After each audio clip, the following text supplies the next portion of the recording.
মহিলা সমাজত বিশেষ সমাজৰ মুখ্যমন্ত্ৰী ডক্টৰ হিমন্ত বিশ্ব শৰ্মাৰ বিহু আহি নাপাওঁতে মুখ্যমন্ত্ৰীক লৈ বিহু লাগিল মহিলাসকলৰ।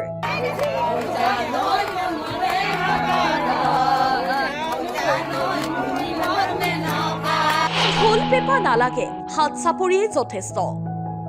মূৰৰ চুলি ছিঙি আশীৰ্বাদ দি ক'লে আকৌ এবাৰ বিজেপি চৰকাৰ।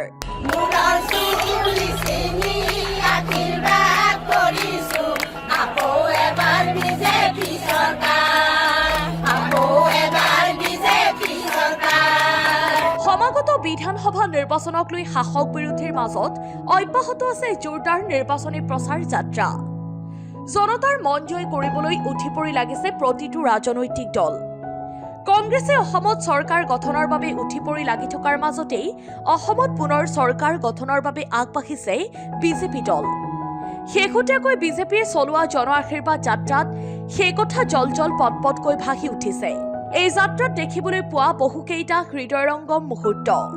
মুখ্যমন্ত্ৰীক চাবলৈ ঠায়ে ঠায়ে থপনিয়াই আহিছে হাজাৰ হাজাৰ জনতা। শিশু, ডেকা গাভৰু, মহিলা, জ্যেষ্ঠ সকলো। কোনোৱে যদি মুখ্যমন্ত্ৰীক পিয়াহৰ পানী টুপি দিছে, কোনোৱে আকৌ মুখ্যমন্ত্ৰীৰ হাতখন ধৰি এজুলুকা আশীৰ্বাদ দিছে। কোনোৱে যদি গৰমত দেহ শীতল পৰিবলৈ আইচক্ৰীম দিছে, কোনোৱে আকৌ বিভিন্ন উপহাৰ দিছে। আনকি মুখ্যমন্ত্ৰীক এবাৰ চাবলৈ থপলিয়াই আহিছে নৱবিবাহিতা দম্পতীও। সোমবাৰে আছিল জন আশীৰ্বাদ যাত্ৰাৰ অষ্টমটো দিন। নামনি অসমৰ ৰাইজৰ আশীৰ্বাদ ল'বলৈ বুলি বজালী নলবাৰী টিহুলৈ গৈছিল মুখ্যমন্ত্ৰী। কিন্তু বজালীত মুখ্যমন্ত্ৰী উপস্থিত হোৱাৰ পূৰ্বেই মহিলাসকলৰ গাত লাগিল আবতৰীয়া বিহু। সকলোৱে লগ লাগি হাত চাপৰি বজাই গালে মূৰৰ চুলি ছিঙি আশীৰ্বাদ কৰিছো আকৌ এবাৰ বিজেপিৰ চৰকাৰ।